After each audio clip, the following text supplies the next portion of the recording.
Good evening, I'm Jerry Sefer. Welcome to Business PNG, your weekly look at business news and updates. The global conglomerate Vodafone UK recently entered the country and entered a partnership with state-owned enterprise Bmobile. The partnership will be for marketing and branding purposes for a lifespan of 10 years. Business PNG had a chat with Minister for Public Enterprises and State Investment Micah about the partnership and what it will mean for the SOE. Minister Micah, thank you for joining us on Business PNG. Thank you, Leah. So Vodafone has recently partnered with Bmobile in a move that you have said will boost the growth of Bmobile.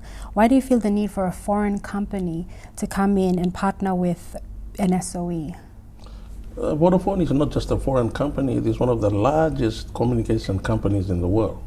It is bringing branding, which is very, very important in the psychology of business, right? You know, when you talk about Kentucky Fried Chicken, or you talk about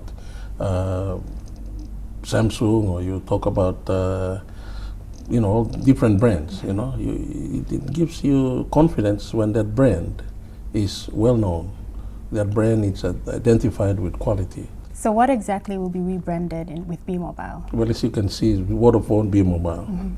That's the branding now. Okay. Vodafone Bmobile. Bmobile is the local name that, you know, customers are aware of at the moment.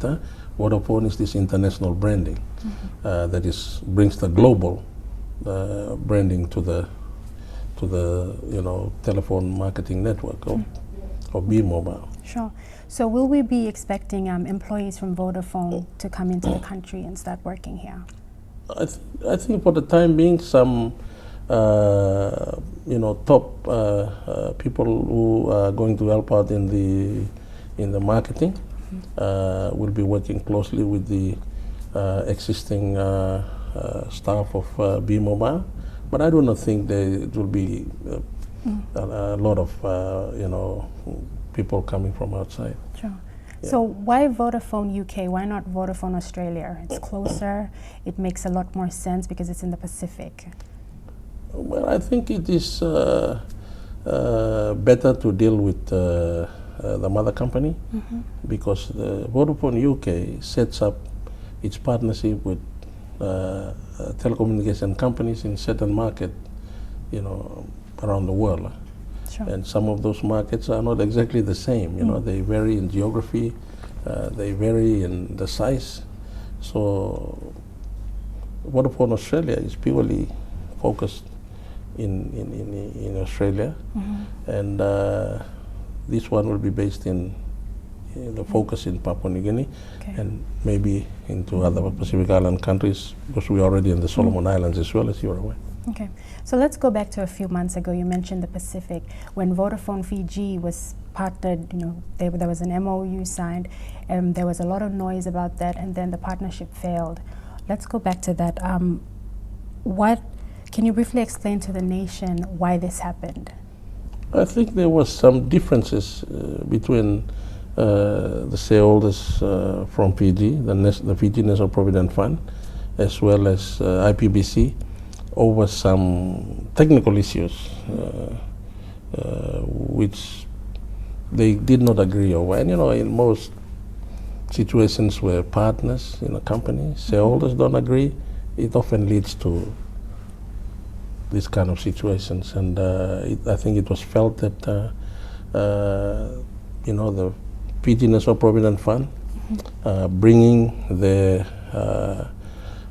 management approach with the recommendation of technology providers maybe did not go down well with IPBC, which had its own technology providers that they were dealing with. There was a bit of disagreement over these issues, and it led subsequently to the fallout. So what is the guarantee that the same thing won't happen with Vodafone UK? Because the arrangement with the Fijians was an equity arrangement. This is not an equity arrangement.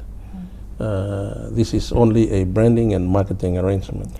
100% Vodafone, 100% Bmobile is still owned by IPBC, or not 100%, majority. Okay. So a question on a lot of people's minds, why is the government taking so many initiatives to save Bmobile? Is Bmobile in trouble? The Bmobile, yes, Bmobile was in trouble.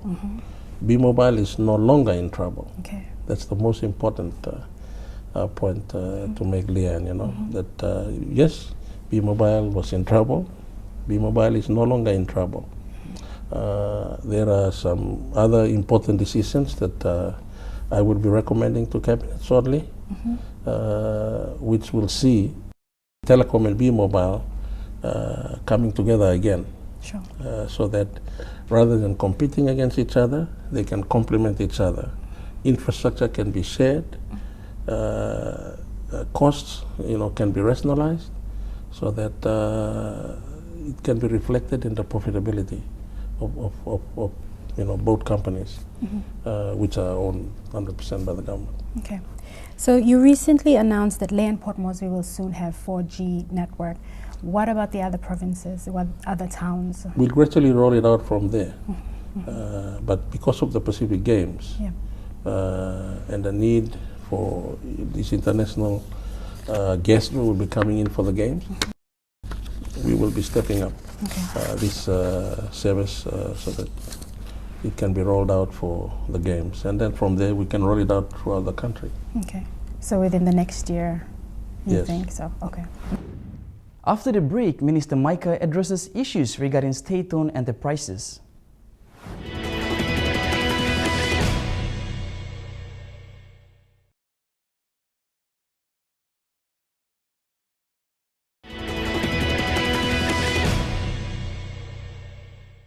You recently announced during the official launching of Vodafone Bmobile partnership that the government will be consolidating all information technology SOEs in the country, including Datacom.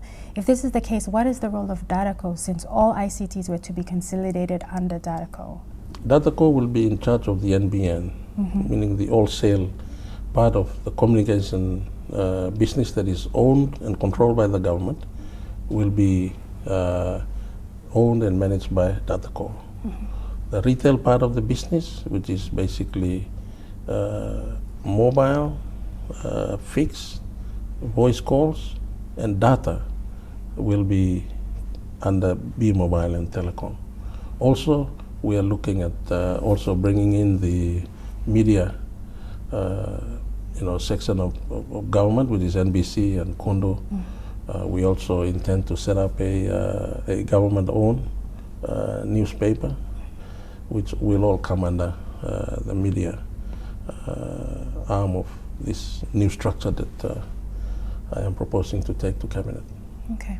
So at this moment, Datacom only has a board and board members. When can we expect a fully operational management team? Datacom is a board and it's a management team that is progressively being put together. Okay. And all these changes are going to consolidate the infrastructures that are owned by the government that are now currently working in competition to each other.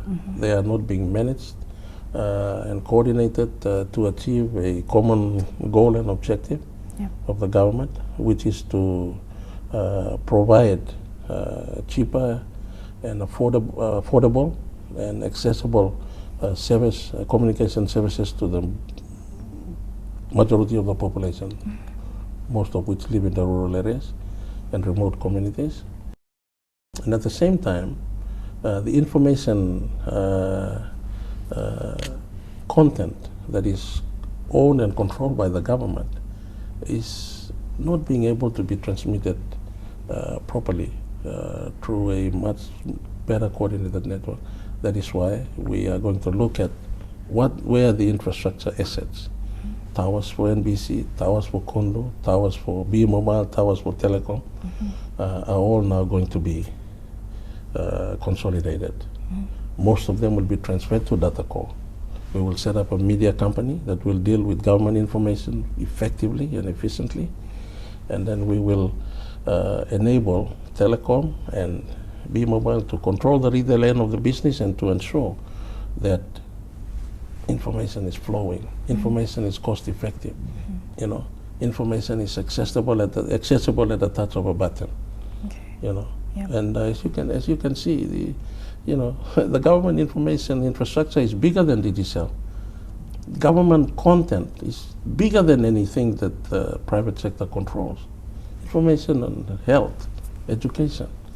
When you talk about e-commerce, when you talk about e-education, e-health, e-medicine,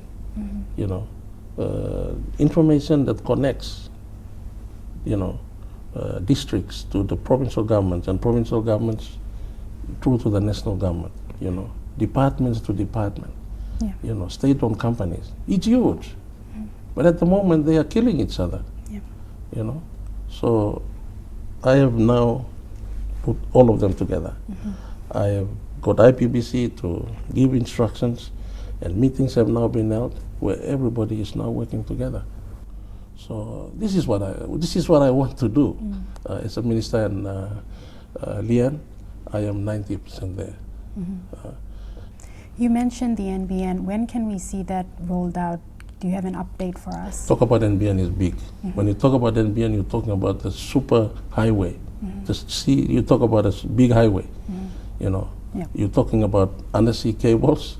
You're talking about terrestrial networks of microwave, that takes all the signals from tower to tower, and then sometimes connected through satellite uplinks, and then into the switches that then take it into all other different modems of communication, whatever they may be, whether they are land cables or satellites, VSATs or whatever they are. That is, you're talking about the backbone.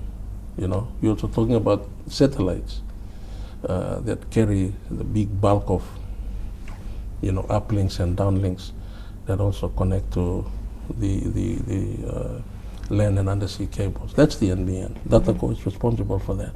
So the big project that we have instructed Dataco to work on in collaboration with Telecom and Bmobile is to lay a new optic fiber cable from PNG connecting Australia. But I do not want to see a direct PNG Australia, but I want this undersea cable to connect Solomon Islands, Vanuatu, and all the Melanesian countries, New Zealand, and then Australia. Final question. New Guinea recently cut costs by laying off 250 workers, and 14 million was injected into post-PNG by the government. With all these measures taken up, should we be worried about the state of the nation's SOEs? These SOEs are just like any other company. They feed on the economy. The Papua New Guinea economy increased significantly over the last 6 years due to the construction phase of the LNG project. That project cost about $19 billion US. A significant part of that money was spent in the economy and all kinds of services, construction, and New Guinea benefited from it. Everyone else, now that the construction phase is stopped, you see that it has affected some of the services. New Guinea is feeling it. Therefore, I think it is not a big reduction. They have scaled down just to address some of the shocks that came about as a result of the less number of people coming in from Philippines and Indonesia, especially those destinations where the workers on the LNG project were coming from. But New Guinea has now come up with innovative plans to diversify into new other destinations. You can see we've opened up flights into Bali. We are now looking at opening up flights into Jayapura. We are looking at opening flights straight into New Zealand. We are looking at opening flights from Kavieng and Tokua directly into Guam, and eventually the opening up of the airports, the development of the airports, Kavieng, Tokua, and Nachab, will see direct flights into other ports, which will now increase the international business of New Guinea. So these are only temporary, rationalization that we will overcome as we open up New Guinea into other destinations and into other business that will enable the airline to diversify its business.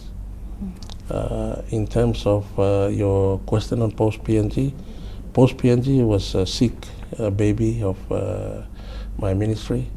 I am very, very happy to say and very proud to announce that with the innovation of the new board and the creative approach to rearranging the business of Post,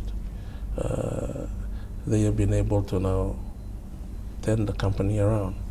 That injection of that money from IPBC has enabled them to pay off all their debts, all their loans, and enable them to restructure the company, which essentially was doing its business from mail, moving letters and documents and stuff like that around, in physical form, with the entry of emails and the internet. As you know, significantly the postal business declined. And also they went into silent money quick, which for a while it was okay. Then, digital came in, Bmobile came in, and they started doing, mobile banking and, silent money through the phones. It also affected that business. So they now significantly shifted the business into logistics, in moving freight and moving cargo. And that we now confidently see this company being rescued and focused on a direction that will see Post PNG performing reasonably well. Okay. Thank you so much for your time, Minister Micah. Thank you very much, Leah. You're watching Business PNG. More when we come back. Stay with us.